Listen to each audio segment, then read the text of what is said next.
Hello aspirants, this is Yash and welcome back to Accessibility Point.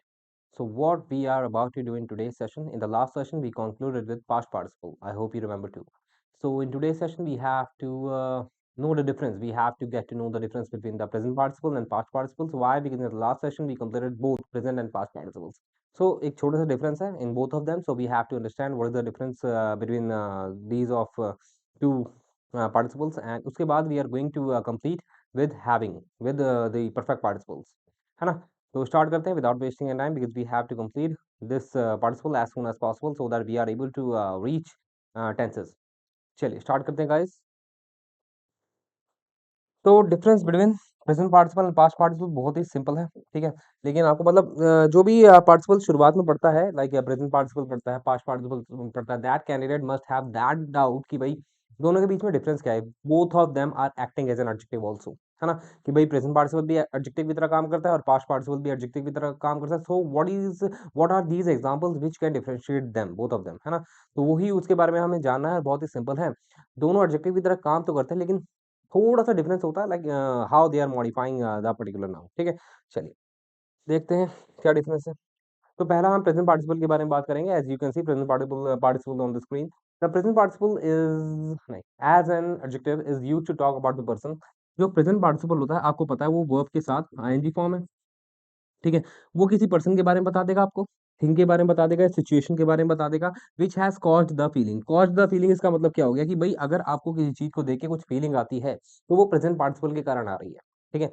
जैसे अगर any movie is very horrendous, ठीक है, तो मतलब उस मेरे को उसको देख के डर लग रहा है, वेरी हॉरिफिक मूवी है, मैंने देख ली है, मेरे को डर लग रहा है, यानी कि दिस मूवी, दी कैरेक्टर या the emotions in that movie caused me to feel something, है ना, feel horrendous, the same I am talking about, है ना. तो मतलब अगर आपको किसी चीज को देख के, पर्सन को देख के, सिचुएशन को देख के कुछ फील होता है तो it can be presented by the present participle, ठीक है. जैसे यहाँ पे देख लो, द मूवी वॉज अम्यूजिंग, ठीक है. अब यहाँ पे जो प्रेजेंट पार्टिसिपल है वो अब्यूजिंग अम्यूजिंग है, अब्यूजिंग नहीं सॉरी अम्यूजिंग है. तो यहाँ पे जो अम्यूजिंग है वो प्रेजेंट पार्टिसिपल है. यहाँ पे एडजेक्टिव की तरह काम कर रहा है. कैसे पता एडजेक्टिव की तरह काम कर रहा है? क्योंकि वो बता रहा है, डिफाइन कर रहा है, यानी कि डिस्क्राइब कर रहा है मूवी को. जो मूवी थी वो कैसी थी? अम्यूजिंग थी. यानी कि अम्यूजिंग का मतलब क्या हो गया? Which can make you feel joyful, है ना.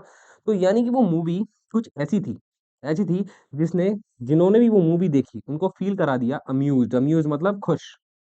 यानी कि जो प्रेजेंट पार्टिसिपल होता है आईएनजी फॉर्म में, वो किसी भी नाउन को डिस्क्राइब करता है सच that other can feel something about that noun, ठीक है. मेरे को उसको देख के फीलिंग आई, यानी कि वो ऐसा था इसलिए फीलिंग आई. जो ऐसा था वो बताता है प्रेजेंट पार्टिसिपल, ठीक है. या caused the other to be amused, यानी कि वो जो मूवी थी वो खुद अम्यूज्ड नहीं थी. मतलब मूवी का क्या वो होता है, मतलब मूवी खुद मतलब खुश नहीं थी. मूवी इस तरीके से बनी हुई थी कि उसने हमें खुश कर दिया, ठीक है, यानी कि फील करवाया हमें. तो if something is made such that कि भाई आपको देख के उसे फील आ जाए, ठीक है, जो भी फील हो वो प्रेजेंट पार्टिसिपल के द्वारा आपको मेंशन किया जाता है. The web show is boring. अब यहाँ पे सिंपल सी बात है, बोरिंग क्या है? प्रेजेंट पार्टिसिपल है. जो वेब शो है वो बोरिंग है, यानी कि वो उसका जो नेचर है वेब शो का वो ऐसा बनाया गया है, ये इस तरीके से बनाई गई है कि बाकियों को अगर वो वेब शो देखेंगे तो वो दे विल फील बोर्ड, है ना, बोरिंग फील करेंगे, ठीक है. आई होप समझ में आ गया होगा. ठीक है भाई, प्रेजेंट पार्टिसिपल का काम क्या होता है? एज एन एडजेक्टिव ये मेक करता है, यानी कि किसी को कॉज करता है टू फील समथिंग, ठीक है. That movie caused me to feel different as, जैसा कि वो इंडिकेट कर रहा है, कोई भी एडजेक्टिव एक्सप्रेस करना चाह रहा है कोई भी फीलिंग को, ठीक है. तो मूवी वो जो वेब शो था वो ऐसा है, वो जो वेब शो है वो ऐसा है कि भाई मैं बोर हो गया उसे देख के, ठीक है. तो इस तरीके से आपको प्रेजेंट पार्टिसिपल वर्क कर सकता है एज एन एडजेक्टिव. उसके बाद है प्रेजेंट पार्टिसिपल कुछ ऐसे सेंटेंसेस या ऐसे फ्रेजेस में भी आता है जिसमें कोई चीज ग्रो हो रही हो, ठीक है. यहाँ पे वर्ब की तरह काम करेगा, ठीक है. जैसे डेवलपिंग कंट्री. अब यहाँ पे एक सेकंड, मैं इसको अंडू कर सकता हूँ क्या? मैंने लाइन ऐसे खींच दी है जैसे काट ही दिया है, ठीक है. तो जैसे मैंने आपको बताया कि भाई जो एडजेक्टिव होता है, जस्ट समथिंग इज इन ना ग्रोइंग और कॉन्टिन्यूअस, ठीक, कॉन्टिन्यूअस स्टेट में हो, यानी कि कोई चीज बढ़ रही है, चल रही है, इस तरीके से शो कर सकते हो आप किसी भी नाउन को, नाउन के लिए, बाय यूजिंग आप present participle as an adjective. जैसे डेवलपिंग कंट्री आपने सुना होगा, डेवलप्ड कंट्री भी सुना होगा. तो जो डेवलप्ड है वो ऑलरेडी डेवलप्ड है, लेकिन जो डेवलपिंग है वो ये इस स्टेज में है कि वो अभी ग्रो कर रही है. जो डेवलपिंग कंट्री है लाइक इंडिया, वो अभी डेवलप्ड नहीं हुई है, यानी कि वो still it is in a process of getting developed, ठीक है. यानी कोई चीज ग्रो कर रही होती है तो उस केस में आप किसका चीज यूज करोगे? कोई चीज मोशन में है तब भी आप यूज करोगे प्रेजेंट पार्टिसिपल का. रेजिंग केन, रेजिंग केन क्या है? एक तरह का इडियम है इसका मतलब होता है शोरगुल मचाना, ठीक है? शोर हल्ला-बल्ला मचाना। तो मतलब धीरे-धीरे, धीरे-धीरे शोर बढ़ता जा रहा है, तो इस वजह से इसको इस इडियम को यूज़ करते हैं। तो यहाँ पे जो रेजिंग है वो क्या है? प्रेज़ेंट पार्टिसिपल है।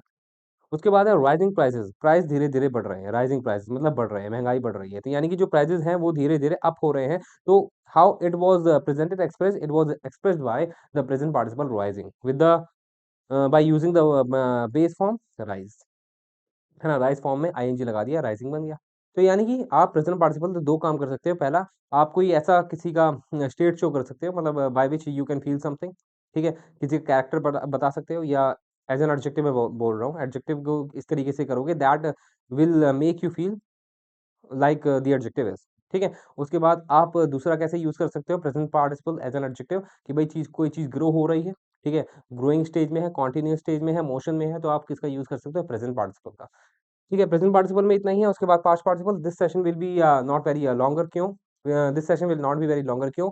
क्योंकि भई इसमें जो है हमें उतना ही पढ़ना है जो डिफरेंस है प्रेज़ेंट और पास्ट पार्टिसिपल के बीच में, और ज़्यादा डिफरेंसेस नहीं है, 2-3 डिफरेंसेस है वो मैं आपको बता दूँगा। इसलिए ये सेशन जो है is not gonna be very comparatively longer, है ना? और इसके बाद हम परफेक्ट पार्टिसिपल स्टार्ट करेंगे इन द नेक्स्ट सेशन, एंड इतना ही है। उसके बाद मैंने दोनों के बारे में आपको बता दिया है, सेपरेट सेशन लेनी है प्रेज़ेंट एंड पास्ट पार्टिसिपल के बारे में, छोटे से डिफरेंस के लिए अलग से सेशन मैंने रखा। चलिए, past participle as an adjective is used to talk about how someone feels, मतलब पास्ट पार्टिसिपल और प्रेज़ेंट पार्टिसिपल में यही डिफरेंस है कि भई प्रेज़ेंट पार्टिसिपल तुम्हें फ़ील करवाएगा, प्रेज़ेंट पार्टिसिपल तुम्हें फ़ील करवाएगा, पास्ट पार्टिसिपल खुद फ़ील करेगा, बस यही है।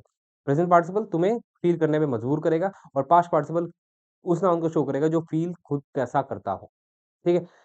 जो भी इंसान जो फ़ील करेगा, वो कैसे प्रेज़ेंट करेगा? पास्ट पार्टिसिपल में। और जो भी इंसान जैसा होगा और दूसरों को फ़ील कराएगा, वो प्रेज़ेंट पार्टिसिपल की फ़ॉर्म में। इस तरीके से याद रखो। और इन अदर वर्ड्स, ये जो है स्टेट बताता है या कैरेक्टर बताता है। कैरेक्टर इस तरीके से, उसका खुद का कैरेक्टर क्या है। एक होता है कैरेक्टर, तुम्हारे कैरेक्टर के कारण मैं बदनाम हो गया या मुझे ऐसा फ़ील हो रहा है, वो प्रेज़ेंट पार्टिसिपल बताएगा। ठीक है? मैंने आपको बताया था पास्ट पार्टिसिपल में स्थिति बताता है पास्ट पार्टिसिपल। जैसे आई एम सैड, तो यहाँ पे मेरा क्या है? स्थिति है। ठीक है? मेरी स्थिति, मेरा स्टेट कैसा है? मैं दुखी हूँ। ठीक है? मैं दूसरों को दुखी नहीं कर रहा हूँ, मैं खुद दुखी हूँ। तो वो कैसे with the use of a verb कैसे शो होगा? प्रेज़ेंट पार्टिसिपल की फॉर्म में नहीं होगा, पास्ट पार्टिसिपल की फॉर्म में होगा, with the use of verb की third form of that verb. ठीक है? तो सैड की जगह, जो कि एक एडजेक्टिव है, ऑलरेडी उसकी जगह कोई वर्ब का यूज़ करोगे ना तुम, तो उसको थर्ड फॉर्म में करना पड़ेगा। क्योंकि सैड क्या है? एक स्टेट बता रहा है, तो वर्ब को भी आपको उस फॉर्म में लेना पड़ेगा जो स्टेट बताता है, और वो स्टेट क्या है? वर्ब की थर्ड फॉर्म पास्ट पार्टिसिपल। है ना? जैसे डिप्रेस्ड, है ना? डिप्रेस्ड क्या होता है? एक तरह का वर्ब है, उसका थर्ड फॉर्म बना दिया डिप्रेस्ड, तो वही हो गया डिस्ट्रेस्ड, वही हो गया वर्ब की थर्ड फॉर्म, तो वो स्टेट बताएगा आपको, है ना? लाइक सैड बता रहा है as an adjective. Frederick was really amused during the journey, ठीक है? तो जर्नी के दौरान फ्रेडरिक फ्रेडरिक जो था, वो सच में क्या था? बहुत खुश था, ठीक है? तो वो खुश था, वो खुश था। उसकी स्टेट क्या थी? उसकी स्थिति क्या थी? वो खुश था। तो फ्रेडरिक वाज़ फीलिंग अम्यूज्ड। और अगर यहाँ पे अम्यूजिंग होता तो अम्यूजिंग का मतलब क्या हो जाता? फ्रेडरिक वाज़ इन मूड या in a state such that other is getting amused because of Frederick. समझ में आ गया? तो प्रेज़ेंट पार्टिसिपल दूसरों को फ़ील करवाता है, पास्ट पार्टिसिपल खुद ही फ़ील होने के लिए है। तो वो बहुत खुश था। You are too excited for your office trip, ठीक है? आई थिंक, मुझे लगता है कि तुम जो है अपने ऑफिस ट्रिप के लिए बहुत ज़्यादा एक्साइटेड हो, ठीक है? तो यहाँ पे जो एक्साइटेड है, वो वर्ब की थर्ड फॉर्म है ना? यानी कि भई वो उसका स्टेट बता रहा है कि भई तुम जो है कुछ ज़्यादा ही एक्साइटेड हो, ठीक है? तो इस तरीके से आपको पास्ट पार्टिसिपल क्या करेगा? इंडिकेट कर सकता है आपका स्टेट या कैरेक्टर, हाउ यू आर, और in which state you are right now, ठीक है? और दोनों के बीच में ज़्यादा डिफरेंसेस नहीं है, यही है। और भी है कि हाँ, डिफरेंशिएटिंग एग्ज़ाम्पल्स, एक बार ये 2 एग्ज़ाम्पल्स आपको बता दूँ। दोनों में प्रेज़ेंट पार्टिसिपल का भी यूज़ है, पास्ट पार्टिसिपल का भी यूज़ है with the same form of that verb, तो उससे आपको आइडिया हो जाएगा पक्का कि भई दोनों में क्या डिफरेंस है, होते हैं एक्चुअली में। जैसे यहाँ पे वाला एग्ज़ाम्पल देखो, Samuel is very is a very interesting guy because he is interested in skiing. अब देखो, यहाँ पे सैम्यूल के बारे में बता रहे हैं कि भई वो बहुत ज़्यादा इंटरेस्टिंग गाय है। अब यहाँ पे प्रेज़ेंट पार्टिसिपल का यूज़ किया है, वो खुद इंटरेस्टेड नहीं है, वो ऐसा गाय है कि दूसरों को उसमें इंटरेस्ट आ जाता है। समझ में आ गया? तो ये है प्रेज़ेंट पार्टिसिपल। अब यही फॉर्म वर्ब की थर्ड फॉर्म में यूज़ करी गई है। यहाँ पे आईएनजी थी, यहाँ पे वर्ब की थर्ड फॉर्म में यूज़ करी है एज़ अ पास्ट पार्टिसिपल, क्योंकि वो इंटरेस्टेड है किसमें? स्काइंग में। स्काइंग क्या होता है? एक तरह का वो होता है, एक्टिविटी होती है ना? तो आपको पता होगा स्काइंग। तो वो खुद इंटरेस्टेड है स्काइंग में, इसलिए सब उसमें इंटरेस्ट लेते हैं। यानी कि कोई ऐसा डिफरेंट एक्टिविटी करता है अपनी लाइफ़ में, ठीक है? या कोई वो होता है ना पैराशूट ग्लाइडिंग करता है, तो मतलब वो इंटरेस्टेड ही गाय है, बिकॉज़ हर किसी का तो इतना इंटरेस्ट नहीं होता कि पैराग्लाइडिंग करने में, है ना? तो इसलिए इस तरीके से यूज़ किया जा रहा है। I hope you got to know what I just wanted to let you know. चलिए अब नेक्स्ट एग्ज़ाम्पल देख लेते हैं। She is getting a satisfying salary and she is satisfied with the working hours in her job. अब यहाँ पे क्या बात हो रही है? यहाँ पे बात हो रही है कि वो जो है सैटिस्फाइंग सैलरी उसे मिल रही है। सैटिस्फाइंग का मतलब क्या हो गया? वो सैलरी सैटिस्फाइंग नहीं है। मतलब वो सैलरी को सैटिस्फैक्शन नहीं मिल रहा है, उसको सैटिस्फैक्शन मिल रहा है, क्योंकि जो सैलरी है वो सैटिस्फाइंग है। मतलब कि भई वो सैलरी लेके सब जो है सैटिस्फाइड हो जाएँगे, इसलिए यहाँ पे सैटिस्फाइंग का यूज़ है एज़ अ प्रेज़ेंट पार्टिसिपल। इसका मतलब ये हो गया है, ठीक है? अब उसका स्टेट बता दो यूज़िंग पास्ट पार्टिसिपल वर्ब की थर्ड फॉर्म कि भई उस सैलरी से वो खुद सैटिस्फाइड है। सैलरी ऐसी थी कि दूसरे उसे लेके सैटिस्फाई हो जाएँगे, और उसके बाद वो उस सैलरी को लेके खुद सैटिस्फाइड हो गया है, संतुष्ट हो गया है with the working hours in her job, हो गई है मतलब, ठीक है? आई होप कि भाई इन 2 एग्ज़ाम्पल से आपको अच्छे से समझ में आ गया होगा what is the difference between present participle and past participle, ठीक है? आई होप समझ में आ गया होगा आपके, है ना? And with this all the differences, ठीक है? जितने भी आपके एग्ज़ाम पॉइंट ऑफ व्यू के लिए इम्पोर्टेंट है, वो मैंने करवा दिए हैं। Between present participle and past participle, with this our lecture is completed today, and we are going to meet in the next lecture with the new topic in the verbs only, in participles only, and that is perfect participle. तो perfect participle complete कर लेते हैं, उसके बाद हम करेंगे tenses, and then धीरे-धीरे आगे बढ़ते हैं, है ना? चलिए, अब हम मिलेंगे नेक्स्ट सेशन में, ठीक है? With the new topic in participle only, I mean the third form of participle, that is perfect participle. Until then, what you have to do? You have to be prepared and be careful and have fun. Bye bye and hasta la vista.